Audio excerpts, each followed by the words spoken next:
자, 그럼 제가 잠시 기도하고 이제 설교를 시작하도록 하겠습니다. 기도하겠습니다. 하나님 아버지 감사합니다. 저희가 교회로 모여서 하나님의 말씀을 읽으며 또 우리의 필요를 하나님께 기도로 말씀드리며 우리를 향하신 하나님의 선하신 뜻과 그 은혜를 우리가 찬송하게 하시니 감사합니다. 하나님, 저희들이 주의 말씀을 겸손한 마음으로 듣게 하시고 또 특별히 오늘 시작하는 이 새로운 주제를 우리가 생각하면서 우리가 생각이 깊어지고 또 우리의 삶이 경건하여지고 우리가 어떻게 이 사역을 잘 감당할 것인가를 돌아보며 우리에게 유익한 꼭 필요한 그런 시간이 될 수 있도록 우리를 도와주시기를 예수 그리스도의 이름으로 간절히 기도합니다. 아멘. 오늘부터 4주에 걸쳐서 이 섹슈얼리티라는 이런 주제로 설교를 해보려고 합니다. 보통 이제 우리가 강해 설교를 이렇게 합니다. 이 설교 본문을 정해놓고 그 본문을 쭉 따라가면서 설교의 그 내용을 이제 설명하고 이렇게 하는 강해 설교를 합니다만 1년에 몇 차례 강해 설교가 아니고 어떤 그 주제를 정해놓고 그 주제에 대해서 성경이 무엇을 이야기하고 있는지를 이렇게 설명하는 그런 시간을 가끔 가집니다. 그래서 오늘부터 4주 동안은 어떤 그 본문에 대한 어떤 깊은 설명이라든지 이런 것보다는 성경 전체가 이야기하고 있는 이 주제에 대해서 우리가 어떻게 접근해야 될 것인가 이런 방식으로 설교를 진행해 보려고 이렇게 생각을 하고 있습니다. 오늘 우리가 그 성경 봉독을 두 군데를 했는데요. 아마 이 성경을 왜 우리가 이렇게 봉독한 것인가에 대해서 아마 의문을 가지고 계시는 분들이 계시지 않을까 생각을 합니다. 두 가지를 말씀드릴 수가 있는데 앞으로 4주 동안 이 주제를 다루면서 적어도 한 번 정도는 이 봉독되는 성경 구절 말씀을 우리가 다루게 될 그런 예정이 있고요. 또 이 성경 이 주제를 이 본문 말씀을 우리가 읽으면서 기본적으로 하나님께서 이 문제에 대해서 어떤 정도의 어느 내용의 말씀을 하고 계시는지를 여러분이 직접 들어보실 수 있도록 이렇게 그 기회를 마련하기 위하여 우리가 성경 봉독을 하고 있는 것입니다. 그러나 이 설교가 오늘 봉독된 그 구절에 이렇게 집중되어 있지 않다는 사실을 미리 말씀을 드리고 싶습니다.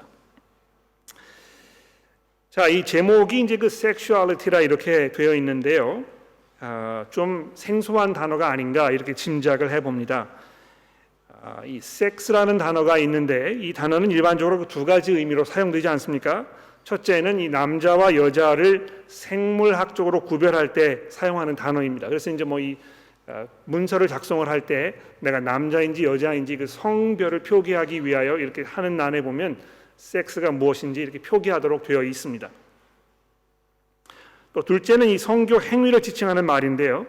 이런 면에서 이 섹스라는 단어는 굉장히 그 좁은 의미의 단어입니다. 반면에 이 섹슈얼리티라는 단어는 굉장히 광범위한 그런 의미를 담고 있는 그런 단어로 사용이 됩니다. 이 단어에 포함되어 있는 몇 가지 그 이슈를 한번 들어볼까요? 첫째로 이 성정체성 또는 성적 성향이라는 단어를 아마 여러분이 들어보셨는지 모르겠습니다. 요즘에는 이 단어들이 굉장히 많이 사용이 되고 있습니다. 한 사람이 자기 자신에 대하여 느끼는 바를 설명하는 그런 말로 쓰이는 것인데요. 예를 들어서 어떤 남자가 이 남자의 몸을 입고 있지만 나는 여자처럼 느껴진다.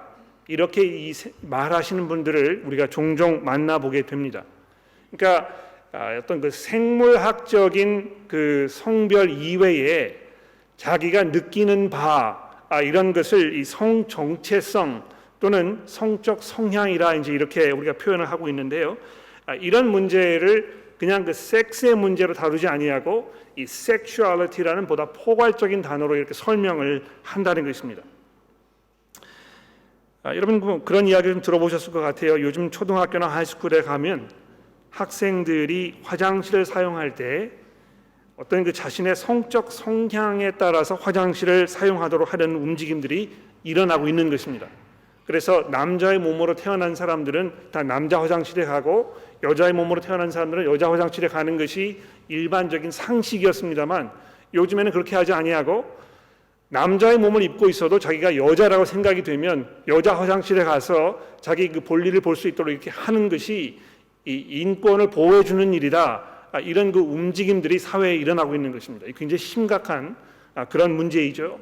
특히 이 여자 자녀를 두고 계신 부모님들 경우에 굉장히 이 그 너버스해지는 그런 그 움직임이 아닌가 생각하는 것입니다. 운동 경기를 할 때도 이게 이제 문제가 되는 것입니다.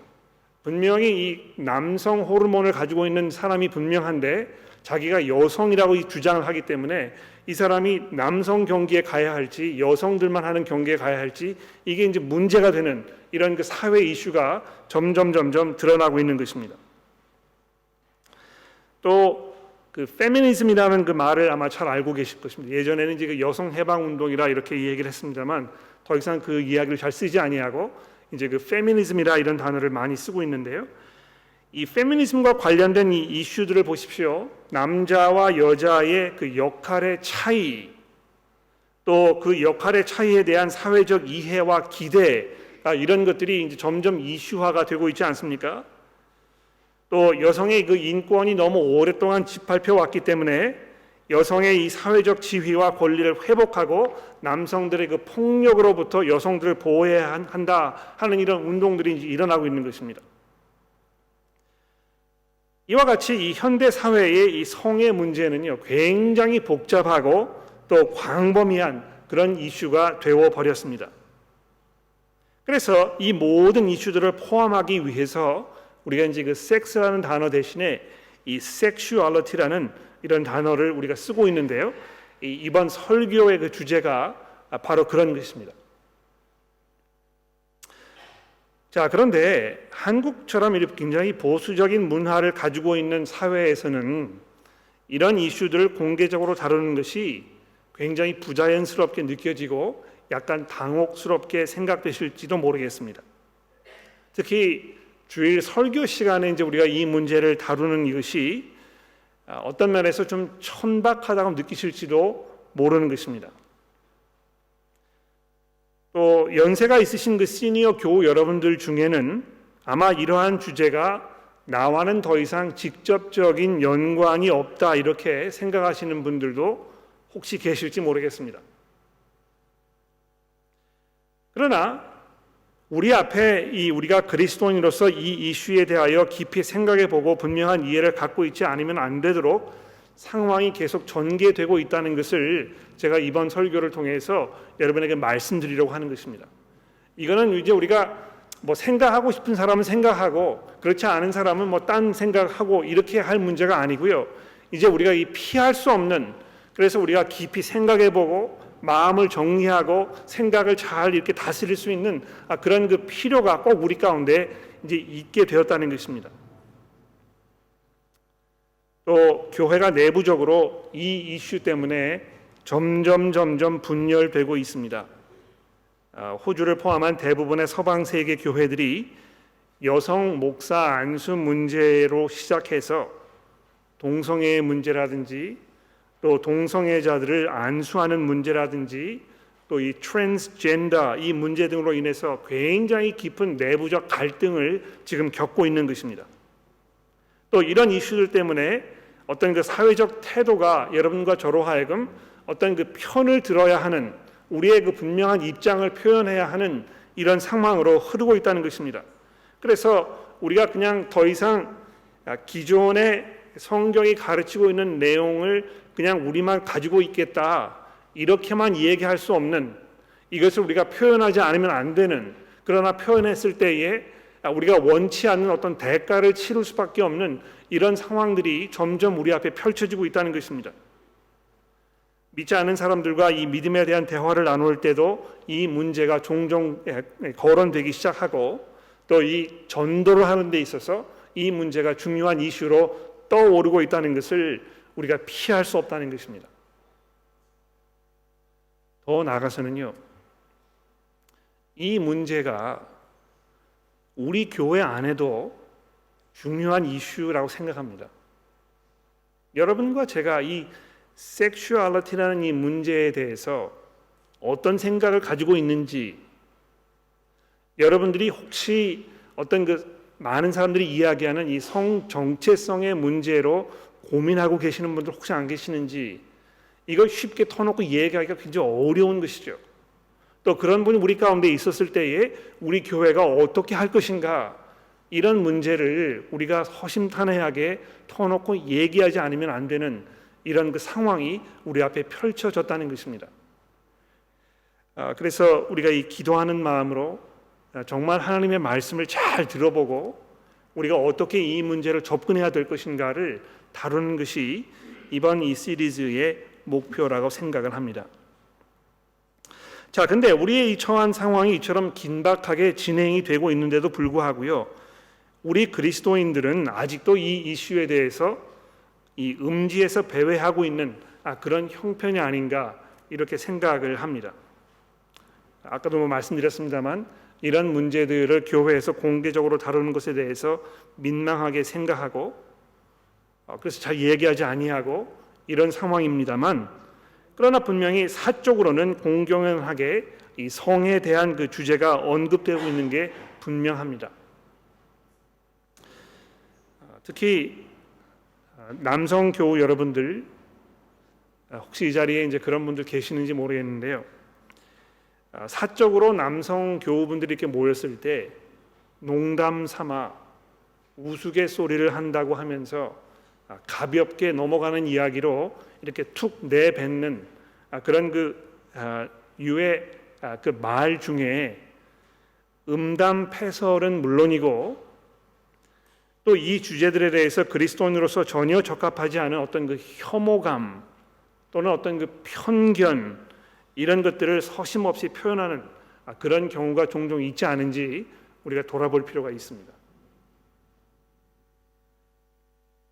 아마 공개적으로 우리가 허심탄회하게 이 문제에 대해서 심도 있게 주제를 다루지 않았기 때문에 그냥 벌어진 일이 아닌가 이렇게 생각을 하는데요, 영어에 그런 표현이 있죠. Better late than never. 그러니까 아주 하지 않는 것보다는 차라리 늦어도 그렇게 하는 게 낫다. 그러니까 지금까지 이 문제에 대해서 우리가 심도 있게 다루지 못했다고 하더라도 그냥 그 상태로 계속 내버려 두지 말고 지금이라도 우리가 함께 이 문제를 다뤄보고 생각해보고 함께 기도하면서 우리의 생각을 정리할 그럴 필요가 있다는 것입니다. 또 한 가지 말씀드리고 싶은 것은요, 이 이슈가 굉장히 복잡하고 또 난해한 그런 이슈임에 분명합니다. 그러나 그럼에도 불구하고 많은 그리스도인들이 이 문제에 대해서 매우 어설픈 그런 이해와 또 이 접근 방식을 가지고 있지 않나, 이런 그 염려가 제 마음속에 있습니다. 그래서 저도 여기 이 전문가는 아닙니다만 이 설교를 하기 위하여 많은 것들을 좀 읽어보고 생각해보고 이렇게 하면서 제가 머릿속에 정리된 것들을 이 시간 여러분들에게 좀 나누어 드리면서 우리가 어설프지 않은 어떤 그 나이브하지 않은 그러나 성경이 우리에게 이야기하고 있는 바를 우리가 겸손하게 심각하게 받아들이고 특히 서로 교회에서 사랑하며 섬기는 데 있어서 꼭 필요한 이런 이슈들이 무엇이 있겠는가를 돌아보는 그런 시간이 되기를 간절히 기도합니다. 자, 근데 무엇보다도요, 이 문제를 다루는 데 있어서 중요한 것은 이 성경이 우리에게 얼마나 유익한 것인가를 이 시간 다시 한번 생각해 볼 필요가 있겠습니다. 우리가 잘 아는 그 디모데후서 3장의 말씀을 한번 돌아보십시오. 디모데후서 3장 15절에 이렇게 말씀하죠. 또 어려서부터 성경을 알았나니 성경은 능히 너로 하여금 그리스도 예수 안에 있는 믿음으로 말미암아 구원에 이르는 지혜가 있게 하느니라. 모든 성경은 하나님의 감동으로 된 것으로 교훈과 책망과 바르게 함과 의로 교육하기에 유익하니 이는 하나님의 사람으로 온전하게 하며 모든 선한 일을 행할 능력을 갖추게 하려 함이라. 그러니까 이 성경이 얼마나 이 충분한 책인가, 우리가 이 살아가는 데 있어서 우리의 구원에 필요한 모든 것들이 이미 성경 안에 주어져 있다는 이 사실을 우리가 돌아볼 필요가 있겠습니다. 그러니까 사회가 변천되고 새로운 것들이 생겨나고 이렇게 해가지고 성경이 옛날에 쓰여진 책이기 때문에 이 현대 사회의 문제를 이해하지 못한다, 이런 그 생각을 우리가 쉽게 가질 수 있겠는데요, 성경이 우리에게 이야기하는 이 중요한 포인트가 무엇입니까? 믿음으로 말미암아 구원에 이르는 이 지혜가 있게 하는 이 책이라는 것. 그래서 하나님의 사람으로 온전하게 하여 모든 선한 일을 행할 능력을 갖추게 하는 이 책이라는 이 사실을 우리가 기억할 필요가 있다는 것입니다. 즉, 이 섹슈얼리티의 문제에 대해서 많은 현대적인 새로운 이슈들이 대두되고 있기는 합니다만, 성경이 충분히 그 문제들을 우리로 하여금 아주 능숙하게 다룰 수 있는 여러 가지 이슈들을 우리에게 이미 던져주고 있다는 사실을 우리가 기억하는 것이 중요하겠습니다. 두 번째로, 시대와 문화가 이 변천되면서 성경이 더 이상 이 사회에 유용하지 않다 하는 이런 주장을 하시는 분들 중에 가장 대표적으로 이런 성경 구절 말씀을 이렇게 대면서 봐라, 이것이 성경이 옛날 책이 아니냐, 이렇게 이제 주장합니다. 제가 머릿속에 지금 두고 생각하고 있는 그 말씀은 레위기서 20장 13절에 있는 말씀인데요. 여러분 적어두셨다가 나중에 가서 확인해 보십시오. 특히 이 동성애에 관해서 구약 성경이 이야기하고 있는 그 내용입니다. 제가 한번 읽어볼까요? 누구든지 여인과 동침하듯 남자와 동침하면, 즉 남자가 이 동성애를 하는 그 상황을 말하는 것이죠. 둘 다 가증한 일을 행함인즉 반드시 죽일지니 자기의 피가 자기에게로 돌아가리라.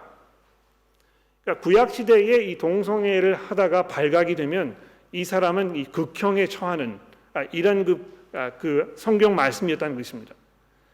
그러니까 이 사람들이 이제 이 구절을 읽으면서 봐라, 이 얼마나 이것이 야만적이냐, 이게 얼마나 원시적이냐, 우리 사회에서 누가 이렇게 하느냐, 교회 안에서도 이렇게 하지 않지 않느냐, 교회도 하나님의 말씀이 이 변천되었다는 것을, 그래서 이 말씀을 우리 사회에 적용하지 않지 않느냐, 이렇게 이야기하면서 결론적으로 뭘 얘기하는 것입니까?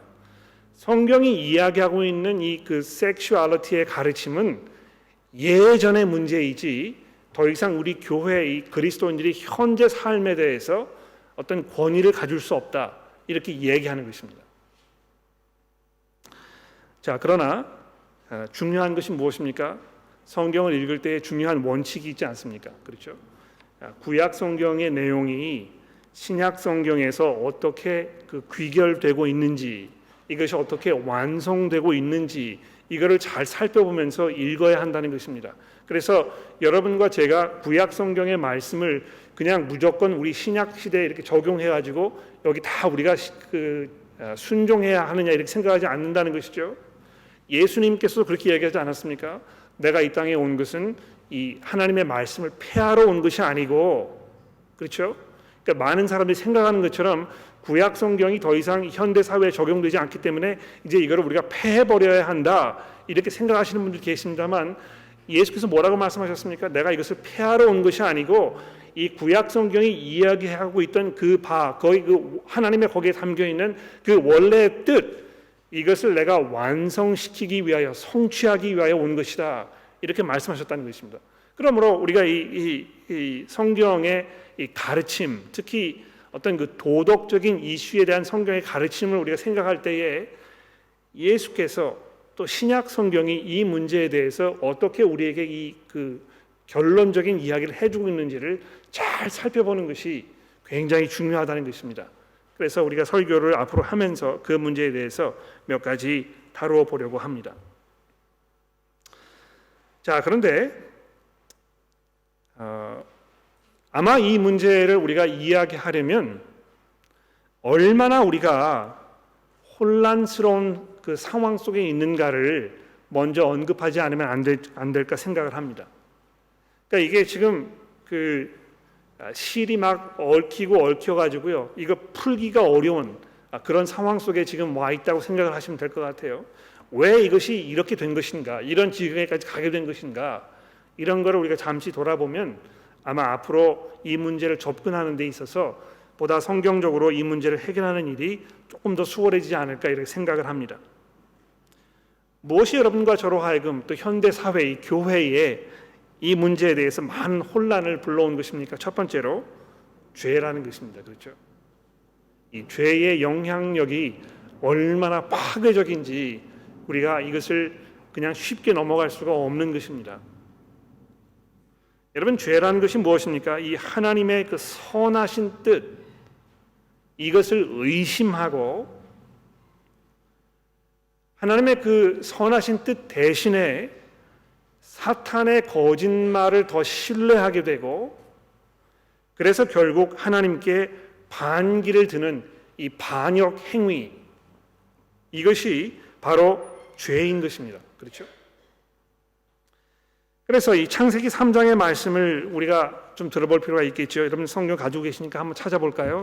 창세기 3장 4절에서 6절 말씀입니다. 우리가 잘 아는 말씀입니다만 다시 한번 살펴보도록 합시다. 창세기 3장 4절에서 6장입니다. 여기 보시면 에덴 동산에서 아담과 하와가 동산을 거니고 있을 때에 뱀이 그들에게 찾아와서 이렇게 이야기를 하는군요. 뱀이 여자에게 이르되 너희가 결코 죽지 아니하리라. 너희가 그것을 먹는 날에는 너희 눈이 밝아져 하나님과 같이 되어 선악을 알 줄을 하나님이 아심이니라. 여자가 그 나무를 본즉 먹음직도 하고 보암직도 하고 지혜롭게 할 만큼 탐스럽기도 한 나무인지라. 여자가 그 열매를 따 먹고 자기와 함께 있는 남편에게도 주매 그도 먹은지라. 자, 여기 보면 이 세 가지 단계가 이렇게 나타나고 있지 않습니까? 그렇죠? 먼저 이 하나님의 그 선하신 의도를 이제 의심하는 것입니다. 하나님께서 너희에게 이 선악과를 먹지 말라고 한 것은 하나님께서 선하지 않은 어떤 그 감추어 있는 의도가 있으셨기 때문에 그런 것이다. 너가 이것을 먹게 되면 너희들도 하나님처럼 될 것을 하나님께서 아셨기 때문에 하나님이 자기 그 위협을 느끼셔서 못 먹게 한 것이다. 결국은 하나님께서 자기를 보호하기 위하여 너희로 하여금 선한 것, 좋은 것을 누리지 못하도록 막으신 것이다. 이 의심하는 것입니다. 그렇죠? 오히려 거기서 더 나아가서 이 사탄의 거짓말을 이제 더 신뢰하는 것입니다. 그래서 여기 보니까 여자가 그 나무를 본즉 6절입니다. 먹음직도 하고 보암직도 하고 지혜롭게 할 만큼 탐스럽기도 한 나무인지라. 그렇죠? 그러니까 사탄의 말이 더 설득력 있게 들리고, 그래서 그렇게 해야 참 삶을 누릴 수 있는 것처럼 생각이 되고, 그래서 결과적으로 어떻게 한 것입니까? 여자가 그 열매를 따 먹고 자기와 함께 있는 남편에게도 주매 그도 먹은지라. 결국은 행동으로 이제 나타나는 것입니다. 하나님께 반기를 드는 이 결과를 초래하게 된 것입니다. 바로 이것이 죄라는 말이죠. 그래서 우리가 죄인이라고 이야기했을 때요, 기본적으로 여러분과 저의 마음 가운데에는 하나님에 대한 그 불신, 그리고 더 안타깝게는 마음이 둔하여져서 사탄의 거짓말을 더 신뢰하는 이런 어리석음을 우리가 범하게 된다는 것입니다. 잠시 후에 그 문제에 대해서 좀 더 말씀을 드려보도록 하지요. 두 번째로 우리가 자라난 가정과 환경이 이 문제를 더 혼란스럽게 만드는 것 같습니다. 여러분, 그 가정에서 여러분이 자라나실 때 여러분의 아버지께서 여러분의 어머니에게 하셨던 그 말이라든지 그분의 그 태도라든지 이런 것이 여러분의 삶에 지대한 영향을 미치게 되어 있습니다. 그렇지 않습니까? 그러니까 아버지께서요, 아내를 향하여 막말을 하시고 모질게 대하시고 업신여기고 마치 인간 이하의 존재인 것처럼 취급하고 사랑을 보이지 아니하고 존경하지 아니하고 이러한 것이 이 섹슈얼리티의 문제를 생각할 때 있어서 우리에게 잠재적으로 아주 막대한 영향을 미치게 되어 있다는 것입니다. 이 아내가 남편에게 하는 그런 것도 역시 마찬가지입니다. 그러니까 이 성경이 지금 우리에게 어떤 그 하나님의 창조의 질서에 대해서 이야기하고 있는데요, 그 창조의 질서를 뒤집어 엎으려는 것이 인간의 기본적인 그 성향 아닙니까? 그래서 어머니께서 자기 남편에 대하여 어떤 그 존경하고 의지하는 이런 마음이 없이 남편을 폄하하고 또 뭐 이렇게 다른 사람 앞에서 면박을 주고 이런 그 상황이 반복이 되게 되면 자기도 모르게 자기 결혼 생활에서 똑같은 실수를 반복하게 되는 이런 경우를 많이 보게 되는 것입니다. 또 이 자라난 사회가 어떤 그 생각을 가지고 있는지 이런 것이 여러분과 저로 하여금 이 성의 문제, 이 섹슈얼리티의 문제를 생각하는 데 있어서 아주 막대한 영향을 미치고 있다는 것입니다.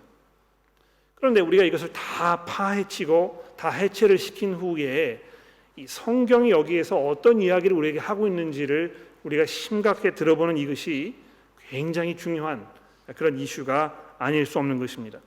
세 번째로, 이 허위적인 이데올로기. 여러분 로마서 말씀에 보시면, 성경 가지고 계시죠? 로마서 1장 28절 말씀부터 제가 좀 읽어보도록 하겠습니다. 로마서 1장 28절 말씀을 보시겠습니까?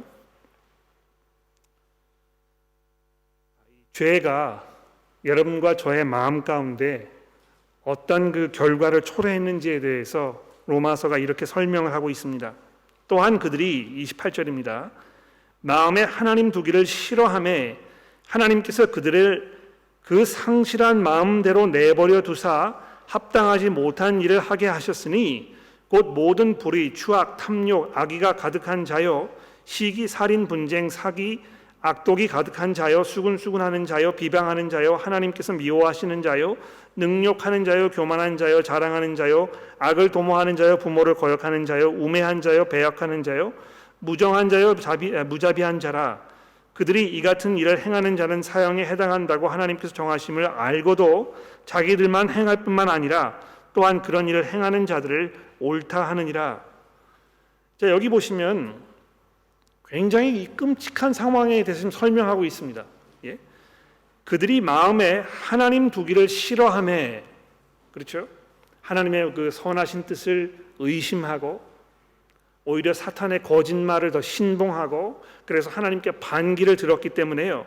그 마음에 하나님 두기를 싫어하였기 때문에 하나님께서 어떻게 하셨다고요? 그들을 그 상실한 마음에 내버려 두사. 여기 이제 상실했다는 말은 무슨 말입니까? 허망하여졌다는 말입니다. 그렇죠? 아주 어리석어진, 스스로 지혜 있는 것처럼 생각하지만 사실은 아주 어리석은 이런 상황 속에 하나님께서 그냥 내버려 두셨다는 것입니다. 그러니까 이 생각하는 것, 이것이 합리적이고 합당하다고 스스로 평가하지만 사실은 그렇지 않은 이런 끔찍한 결과를 초래하게 되었다는 것입니다.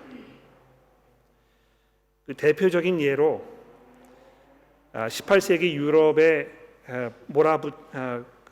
몰아친 이 계몽주의라는 그런 그 철학적 사상이 있지 않습니까? 그렇죠? 여러분, 그 계몽주의가 무엇입니까? 이 계몽한다는 말이 어리석은 사람들을 깨우친다는 말이잖아요. 그렇죠? 그래서 이 계몽주의라는 말을 쓰면서 무슨 상황을 설명한 것입니까? 예전에는 사람들이 아무 생각도 없이 그저 맹목적으로 교회가 가르치는 그런 것에 이렇게 그냥 기대고 맹신하고 있었지만, 거기에서 탈피하여 우리 스스로 생각하고 사고하여 우리의 삶을 이해할 수 있는 이런 그 상황을 만들어 보자. 교회의 어떤 그 억압과 압제에서 탈피하여 우리 인간이 중심이 되는 이런 삶을 살아보자. 이렇게 생각했던 것이 이 계몽주의 사상의 기본적인 접근 방식입니다. 이거를 이제 그 enlightenment, 사람들이 어떤 그 불이 딱 들어와 가지고 보지 못하던 것들을 새로 보게 되는 이런 그 어떤 그 획기적인 사건이었다고 사람들이 생각을 합니다만, 결과적으로 어떤 그 상황을 초래한 것입니까? 하나님께 대하여 반기를 들은 사람들이 내가 하나님의 방식대로 살지 아니하고 우리가 원하는 대로 살고 싶다, 이것을 계몽주의가 사람들에게 허락한 이런 결과를 가져온 것입니다. 이 계몽주의의 결과로 어떤 일이 벌어졌습니까? 찰스 다윈이라는 사람이 진화론을 내놓았잖아요. 그렇죠? 이 진화론에 의하면 세상을 어떻게 이해하게 됩니까? 세상이라는 것이 어떤 그 섭리와 목적에 의해서 창조된 것이 아니고 우연히 생긴 것이다. 그렇기 때문에 사람은 이 창조 섭리에 속박당할 필요가 없고 자기의 뜻대로 원하는 것을 추구하면서 살면 되는 것이다. 이런 결과를 가져오게 된 것입니다. 그래서 19세기에 들어오면서 사람들이 이제 어떤 생각을 하게 된 것입니까? 그 로맨티시즘이라는 게 있잖아요, 그렇죠? 이 로맨티시즘이 무엇입니까? 사람이 느끼는 대로 자기가 이 인간이 어떤 그 도덕적 기준의 중심에 서 있기 때문에 결국 도덕적이라는 것은 사람이 자기 마음 가운데 느끼는 대로 행하면 되는 것입니다. 그것이 옳은 것입니다. 주변에 다른 사람이 나에게 이렇게 하라 저렇게 해라 이것이 옳은 것이다 다 그런 것이다 이렇게 가르치는 것에 의존하지 말고 여러분이 생각하는 대로 여러분이 느끼시는 대로 그냥 그대로 행하는 바로 그것 이것이 옳은 것이라고 생각하는 이런 결과를 가져오게 된 것입니다. 그래서 결과적으로 19세기 중반에 이 프로이드라는 정신분석학자가 태어났잖아요. 제가 얼마 전에 책방에서 그 사람이 쓴 이 책을 제가 구입을 했는데요. 이 책이 이제 무슨 책이냐면 이 성욕에 관한 3편의 에세이라는 책입니다. 아마 그 프로이드라는 사람이 쓴 그 많은 책 중에서 아마 가장 많이 알려져 있고 가장 많은 영향력을 발휘한 그 책이라고 생각을 하는데요. 이 책을 제가 쭉 이렇게 읽어보니까 이 사람이 여기에서 하는 그 이야기의 가장 중심적인 내용이 무엇이냐 하면 인간을 인간답게 하는 것은 성적 욕구에 대한 만족이라 바로 그 이야기입니다. 인간이 인간으로 살기 위해서 가장 중요한 것은 그 사람이 느끼는 이 성적 욕구를 만족시키는 그것이다.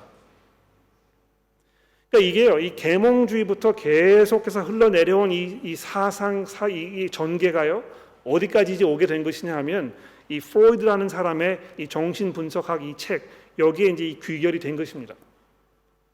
그래서 여러분 잘 보십시오. 성 정체성의 문제로 고민하시는 분들이 주장하는 바가 무엇입니까? 나는 남성의 몸을 입고 있지만 나는 여성이고 싶기 때문에 내가 여성으로 행동해야 그래야 내가 만족을 느낄 것 같다. 그렇지 않으면 나는 인간으로서의 이 존엄성을 상실한 것이다. 이렇게 이제 얘기하는 것입니다. 그래서 이 트랜스젠더 이 사람들의 어떤 그 고민 이것을 어떻게 사회가 이제 인정하는 것입니까? 이것은 인권의 문제이다. 저 사람이 느끼는 대로 할 수 있도록 원하는 대로 할 수 있도록 허락해 주는 것이 옳은 것이다. 그러니까 이 18세기 이전에 그 서구 사회가 가지고 있던 이 하나님의 말씀에 대한 어떤 그 이해, 거기에 근거한 어떤 그 도덕적 기준 이런 것이 다 무너져 버리고 이제 전적으로 인간의 중심, 인간 중심의 생각으로 이게 이제 사고 전환이 일어난 것입니다. 그래서 쉽게는요, 그 부모님들이 이제 이거 잘 이해하셔야 되는데요. 어린 아이들이 보는 그 만화 영화들 중에 디즈니 영화사에서 만든 그 영화들이 굉장히 많잖아요, 그렇죠? 근데 그 디즈니 영화사에서 만든 영화의 그 만화 영화의 그 내용을 잘 보시면 아주 일괄적으로 똑같은 내용이 반복되고 있습니다. 무엇입니까? Be true to yourself. 내 자신, 내 마음속에 원하는 바 이거를 감추거나 억압하지 말고 그대로 받아들이고 그대로 행동하면 되는 것이다. 이것이 이 요즘 어린아이들이 디즈니 영화를 통해서 계속 듣는 그 중요한 메시지 중에 하나입니다. 그래서 어린아이들이 자라나가지고요. 자기 느끼는 대로 행동하지 못하면 그때는 이제 뭐 감당을 못하는 것입니다.